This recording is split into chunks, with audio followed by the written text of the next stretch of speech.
My name is Willie A. Price. Willie A. Price Speaks. I go by. Grew up in the city of Buffalo, born and raised. Went to Build Academy, a graduate of Build Academy when Build Academy was over on Clinton Street. Some people might say Genesee, but no, it was on Clinton Street first. So we went from from Build Academy to Genesee Humboldt, and I went to Genesee Humboldt. And I left Genesee Humboldt and ended up going to School 56, which is on the west side. So they sent me from the east side to the west side of Buffalo. And from there, I ended up coming back to the east side and going to Seneca Vocational, and didn't last long there. And they sent me all the way out to North Buffalo. Can you believe it? North Buffalo, where I ended up going to Riverside High School. Graduated from Riverside High School and went on to go to the University of Buffalo. My heart and my soul is City of Buffalo. My mom, she heard about Build Academy, and she was friends with Bill Gator, who was one of the founders of Build Academy.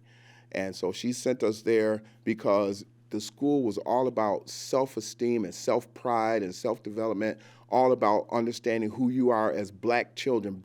And so as a result of that, it was really interesting because we went to that school and we had black teachers, white teachers, we had teachers from Africa. I had my first male black teachers. I had two black male teachers, Mr. Jackson and Mr. Hawkins. And I had never had a black teacher, especially a man. And it was really interesting because we had such a mixture, and it was so motivational for us. And it was always told to us that we could be anything. We could be anything we set our minds to. It was all about self-pride and self-development. And so when you went to Build Academy, you talked about Build Academy. And like you said, you've heard people say, they went to Build Academy and they say it with such pride and such because there was so many people that came out of that school that have done so many things. You came out with a sense of pride, a self-awareness. It really instilled in us that we could be whatever we set our minds to. Like I said, it just instilled in me that, you could do anything. But the whole sense of it was building up black, pride and not just in the black students, but the white students too. Building up the confidence in them, and their pride as well, but also making them aware of blacks and black history and the things that we've done. And so I think that helped me to do a lot of the things that I end up doing later in life. My stepfather, Judge Peterson, and when he came into my life, it was really weird. Prior to him coming into, I was about 9 years old, so I was about fourth grade. I was at Build Academy then. Came into our household, and prior to that, I was the man of the house. So for me, that was my role. And when he came in, he took over that role, and we didn't get along. We bumped heads a lot. And as a young child, and you hear it today, you hear it back then, you want to get to a person, you say, you're not my daddy. And that was always my thing with him. But just like him, and then I want to go back a little bit, my grandmother was actually the first person who really instilled me that self-awareness, saying to me that, she would say to me, you can do anything you set your mind to do. And she used to always say that to me. And I used to always say, why do you say that to me? She said, because I noticed when people tell you can't do something, you would figure out a way to do it if it's something you really want to do. And so I want you to stick with that. And whenever somebody tell you can't do something or they don't think you can do something, if it's something you want, you show them that you can do it. So when he and I got together, he saw that I was out, washing cars, selling fruit at a fruit stand, anything to make money so I could buy school clothes. And so I was trying to buy my own school clothes, trying to buy my own food, because again, I call myself the man of the house. And so one day he said to me, I want you to go for a ride with me. And I was like, no, I won't go for a ride with you, because again, I'm still in that battling mode with him. And so he made me get in the car and we were driving. And he pulls up to this house and he goes in, he comes out and he's counting this money. And he puts it on the armrest in between us. So we're in his car and he's driving this big Cadillac, So he puts the money on the armrest and he drives down the street. And all these houses were on the same street, which was really, I think about it now. And he comes out and he's counting the money, puts more money on the street. And by the third, fourth house, I said to him, where are you getting all this money from? And he said, well, you see those houses? He said, I buy them at auctions and people pay me to live in them. And I said, they give you all that money? And he said, yes, they give me all that money. And he became my best friend that day because he had something I wanted and something I wanted to learn how to do. Not the money, but I wanted to learn how to do what he did. And he said to me, he said, I'll teach you how to do what I do, but I need you to stay in school. Because I was a kid that had been kicked out of school. By the time I graduated high school, I had been suspended over 26 times. So for me, being suspended was a regular routine thing. But he said, I don't want you to keep getting kicked out of school. I want you to graduate. And when you graduate, I want you to go to college. Because what I teach you, if it doesn't work out, you'll have a college degree and something to work, that can help you to go further. Because he never went to college. He graduated, went to high school. I don't even think he finished high school, but then he went and worked in the steel plant. So that's how he made his money. And then he and his brothers, they started businesses together. So I learned a lot from them because they had a car lot, they had a bar. My little cousin, which was his nephew, was Lil Lucky Peterson, who just passed away. And he was a performer. And I used to travel sometimes with my stepfather and Lucky. When Lucky went on tour, I would go sometimes so Lucky would have somebody to play with. So I mean, just seeing all those different businesses taking form, and like I said, they had a car lot, and they would have me come down sometime. I'd wash cars and make a little extra money. But he taught me during that time how to buy real estate. And then one of the things he said to me, like you said about financial literacy, he said, the more you learn how to do, the more you can save. He said, so if you buy in these houses and you learn how to do electrical, you learn how to do plumbing, you know how to paint, you know what I mean? The things that you learn how to do, when you learn how to do those things, that's going to help you to save money because now you don't have to pay anybody to do those things. So when I graduated, I ended up going on to the University of Buffalo and getting my degree in mental health. But again, a kid who really didn't like school, I ended up buying my first property a year after he died. He died a year before I bought my first property. I ended up owning over 20 properties in the city of Buffalo. But what I learned also is that I ended up going back to school. I went to Seneca Vocational for electrical. I went to McKinley High School for carpentry. And then I bought the Time Life Do-It-Yourself books, and I studied plumbing and heating and all those different things. And that way, when I would try to fix something, which was plumbing, if I didn't get it right, I would hire a plumber to come out and fix it. I'd stand and watch and see what I did wrong.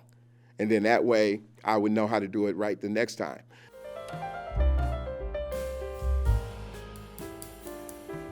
I ended up getting kicked out of Seneca Vocational, and they told me Riverside would be my last stop. And so I ended up going to Riverside, but on the way to Riverside, I didn't know how to get there. And I met this guy who became my best friend named Dennis Bobbitt. He and I met at the bus stop. And I said, you know anybody go to Riverside? And so he said, yeah, I go to Riverside. So I said, can I ride with you, hang out with you so I can figure out how to get there? So ended up riding out to the school with him, becoming good friends. And when I got there, I was trying to stay in school because they told me that was my last stop. I figured the more activities I took part in, the less trouble I would get into. So I ended up going out for the football team, making the football team, and running track. And I really didn't take it serious until I got to college. Got accepted into UB to play as a defensive back. But when I got there, my high school coach, who I didn't get along with, told him not to let me play. So I ended up getting to UB, going to training camp, and finding out that they were not going to let me play. So for me, I got there, in that first 2 years, I just sat out and went to class, messed around. I didn't really do well at UB as well as I wanted to do. Was dating this young lady, and she said, so what are you going to do for the summer? I said, well, I'm looking for a job. She said, well, I got your job in New York City. And I went to New York City and ended up a room at the YMCA. And so while I was at the YMCA, one day I was there and I saw this poster up for a track meet, summer track meet. And I said, you know what? I'm off. Let me go out here. I like to run track. End up going out there, winning 100 meters and winning the long jump. And I said, when I get back, I'm going to go out for UB's track team. And my first year on the team, I end up breaking several school records. I end up qualifying for NCAA Nationals Division III. I jumped over 23 feet in a long jump. ran like 10.6, 10.7 in the 100 meters, but ended up going for the long jump to the NCAA Nationals. And from there, I just competed in track and field. And that's what really kept me steadfast in staying in school, because now I knew I had to keep my grades up in order to be able to run track, and which I enjoy and I still do to this day, which is track and field. So I ended up getting this job at I was working at it's called the Whitestone Bridge, where we didn't work in the toll booth. They set up this position for a bunch of youth at her church. And my schedule was I worked 3 days on and 4 days off, which was the worst thing in the world, because I ended up spending so much free time traveling all over New York City. And when I say we made really good money, we made a lot of good money.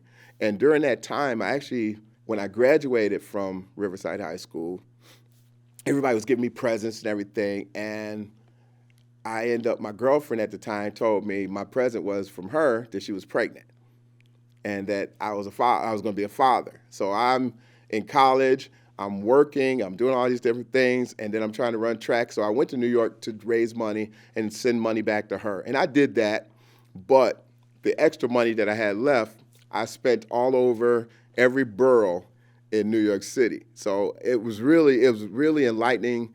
But I met so many unique people and so many different experiences, and just, it just was really eye-opening. By the second or third time I went to the auction, I was up to maybe about 3-4 houses, and I met these two older white gentlemen.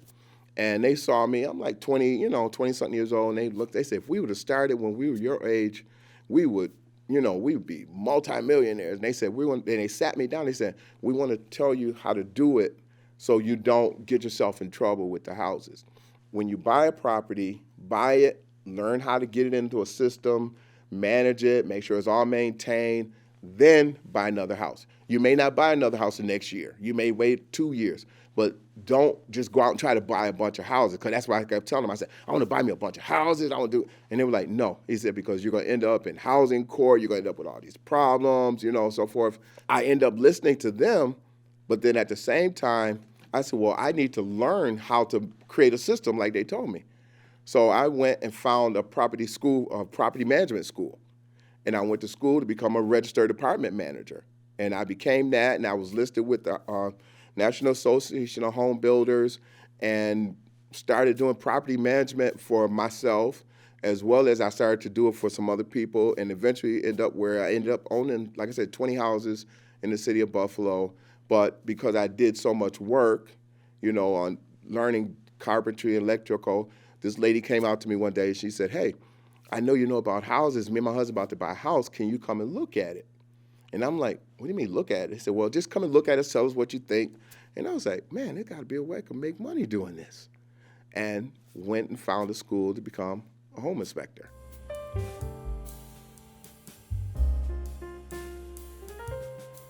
I was always a loner. So when I would do things, I had gotten so used to just doing things by myself that I felt more comfortable with it. Because being so adventurous, when I did do things with other people, they weren't willing to do they weren't interested in doing the things I was doing, or they were reluctant to do the things that I was trying to go do. Because like when I go to different cities and travel, I'm going to the hood. I want to go see how these people live. It was easier for me to just go by myself. And I still do that today. Everything goes back to just how I grew up, not having that father, figure as a young child. And so when my teacher said to me, so Willie, what are you going to do? Army, Navy, get a job? And I said, no, I'm going to college. Going to college? Where are you going to college? And I said, University of Buffalo. How'd you get into there? Are you sure you want to go there? Are you sure you can do it? And when he said that to me, my grandmother kicked in. You can do anything you set your mind to do. This person is telling you that you can't, you're not college material. And he was the one that constantly said it to me. And went to UB, I graduated, and normally when you graduate, you're looking for a job, so I ended up becoming a substitute teacher. Where did I end up going? Back to Riverside High School. Substitute teaching at Riverside High School. Who comes up to me? That teacher. And he says, so Willie, he said, I've been reading about you in the paper with track and field and all the things you've been doing, and all you're doing all this now. He said, really, have you thought about going back for your master's? And I looked at him, and in the back of my mind, I said, this was the same man who told me that I wasn't college material, that I shouldn't even think about going to college. So as I was working with these boys and I'm thinking about what he said to me, I said, I wonder how many other boys or kids he said that to who took what he said and didn't go to college or didn't pursue their dreams. And that's how I got into doing what I did, is working with young people, showing them you can do anything you set your mind to. Don't let people tell you, because sometimes people give you their perception of you, but they don't really know who you are. They don't know what's really inside of you. As I'm saying this to them, I'm thinking about this teacher, because he didn't know who I was. He didn't know I was living on my own since I was 15 years old, getting up, working a job. I was working at a company called Wheels and Floors, 9 o'clock at night to 5 in the morning, Sunday through Thursday. And I would go home, shower, sleep for an hour, get up and go to the bus, run track, play football, go to class. I did that for 3 years. He didn't know all that. All he saw was this guy that came into school, acting up, acting a fool. But school was never hard for me. So I was always already a smart behind, but now I'm going home reading the encyclopedia every day. Exactly. So when the teachers are saying something, and I'm like, no, and I've corrected it, so I'm getting myself in more trouble. So getting kicked out of class, but it didn't really bother me. Being suspended actually helped me to where I am now, because as I got older, and I'm doing all these things, I'm working with these young men, and I'm telling them that they can be anything. And like I said, I'm looking at this teacher, but then I'm also showing them, being an example for them and the boys' home. But it was always instilled in me to keep doing those kind of things for young men. And then we started incorporating young ladies because, again, I saw that they were having the same issues. So just started to just create those things, and I started writing a Black History book. So when I went to the Power Networking Conference in Cleveland, Ohio, I met Les Brown. And Les Brown became good friends with him, and he was talking about, so Willie, what do you want to do? I said, well, I want to write some real estate books. And he's like, well, why don't you? I said, because I just can't figure out how to do it. He said, well, what do you like writing about? I said, well, I like writing these Black history articles. I said, so that's what I do a lot of in the city of Buffalo. He said, well, why don't you write a Black history book? He said, and then from there, it'll show you how to put together a book, and then you could work on your real estate books. And from there, I ended up writing 4 more Black history books, but I ended up writing 9 real estate books. And from there, I started to realize that I could do the same thing with my workshops, with my youth workshops. One of the things we do in my program, we do a lot of public speaking, a lot of conversation.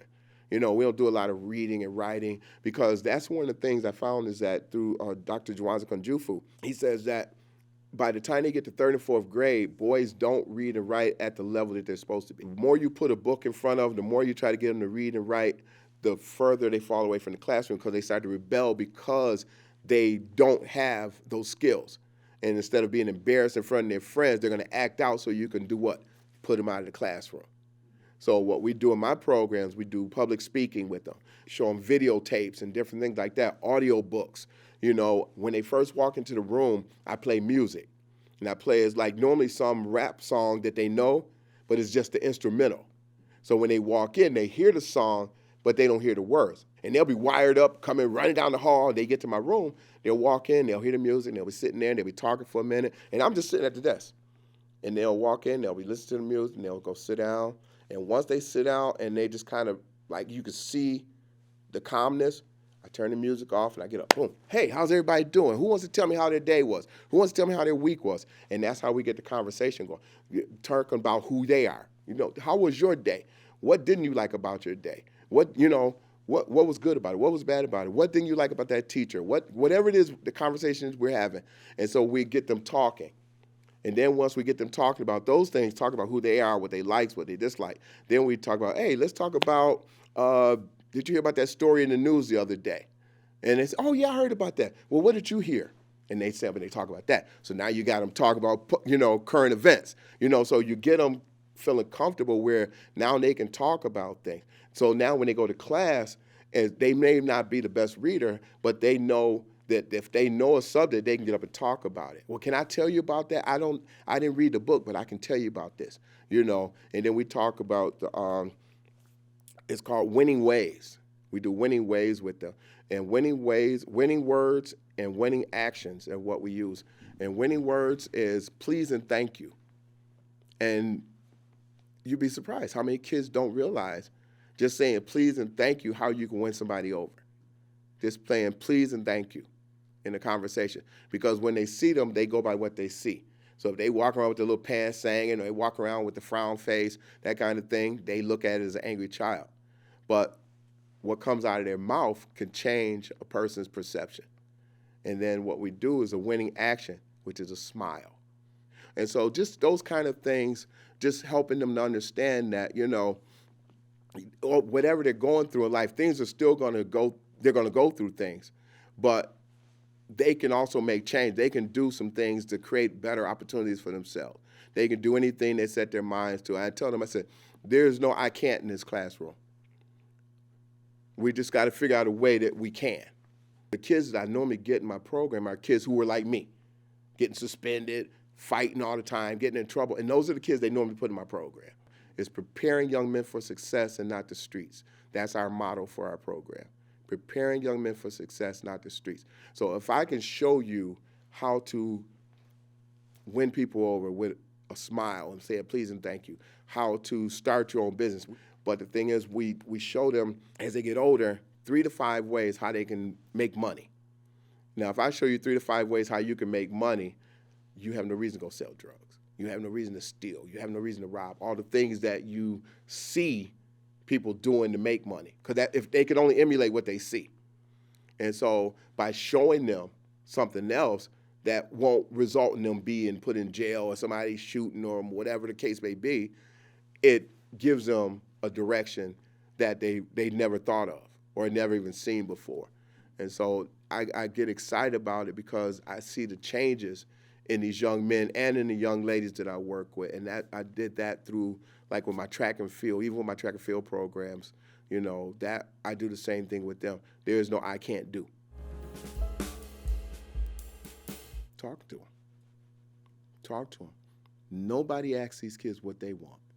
Nobody asks these kids what do they think will make the school better. Because how can you help somebody if you don't know what they need help with? A lot of these kids are coming into school hungry, dirty clothes, poor hygiene, sexually abused, mentally abused, physically abused. Those are things that we got to look at and say, how do we help these kids? Because if you trying to help a kid in school do English and math and history, but he's sitting there thinking about, I'm hungry, or, man, I don't want to go home from school because he gonna mess with me, or she gonna, you know what I mean? You got a kid. You got to find out what can we do to make school better for you. I used to coach when I graduated from UB. Because I was still competing when I graduated. So in order to continue to compete, I volunteered to help out at UB with the jumpers and sprinters. So that's how I got into coaching. And that day, I saw some young men, and I kept saying, what do you run? Who's coaching you? Because I just saw they weren't reaching the potential that they could reach. And so as a result of that, I ended up volunteering, coaching for the school. But what I found is that just ended up being more of what I enjoyed doing, because I saw that I could help young people develop self-esteem and self-confidence through track and field. But during that time, 2017, I ended up starting a summer track program because I wanted to give the kids something to do over the summer so to keep them, active. But it was also to help build self-esteem, but also childhood obesity. The research, the studies, they're showing all the different effects of childhood obesity on our young people. I started focusing on that. This parent called me. He said, hey, my daughter, She's 12 years old. She's really heavy. She doesn't do anything. She just sits around the house. And we had to take her out of school because kids pick on her because she's so big. And I said, well, yeah, you could bring her to the program. He said, I just wanted to come out and do something, get active. And so he brought her out, and we're running and jumping. We're doing different things. I'm watching her, and I'm seeing on her face she did not want to do it. I brought her over afterwards, and I talked to her, and I showed her the shot put. And so, but she got into it. She said, I like this, and she threw it. And all of a sudden, she threw that shot so far. And I said to her, hey, you want to go to Junior Olympics with us? And she was like, what's that? And I said, let me talk to your dad. I talked to her dad. I said, Junior Olympics are in 4 weeks. I said, I think she would just go and have a great time, have fun, but it's something she seems to like. And, it really boosted. You could see that she really enjoyed it from the expression she made. Next thing you know, she ends up getting first place in the discus, second place in the shot put. And when I went to her, I said, I hate to be the bearer of bad news. Now, you had to remember, this is a kid who had like low self-esteem, real bashful. And so when I said it, she just kind of put her head. And I put her head down. I said, but guess who just won first place? And her head came up, and the smile that went on her face, she said, I did? I said, yes, you just won the discus. And from that point on, you could not tell her anything. So this was a kid who had never did track and field before, but it allowed her to find something that she enjoyed that built her confidence up. And her dad wrote a letter saying how she had no self-confidence. She was low self-esteem, not motivated to do anything. He said, and now her confidence is there. She's not, worried about the kids picking on her. She's like, don't worry about it, Mom and Dad. I got this. And they were like, Coach Price, you should have saw it. We were like, where'd this little girl come from? And so they saw such a change in her. That's what we do with these kids, is we find things that we can do to help them to build self-confidence on the track and then transition that into everything else they do in life. Willie A. Price is, and the funeral. Willie A. Price is a person who wanted to show young people that they can do anything that they set their minds to and be the best that they could be in life. Because that's what I live for. I had an accident where I fell 25 feet, shattered my left ankle, broke all the bones in my right foot. And I told God, I said, if you allow, because they said I would never walk again. And I said, God, if you allow me to walk again, I will dedicate my life to helping young people to have a better life than I did. And so I think if I was to get an award like that, I think I would want that to be said, that he gave his life trying to help young people have a better life than he had.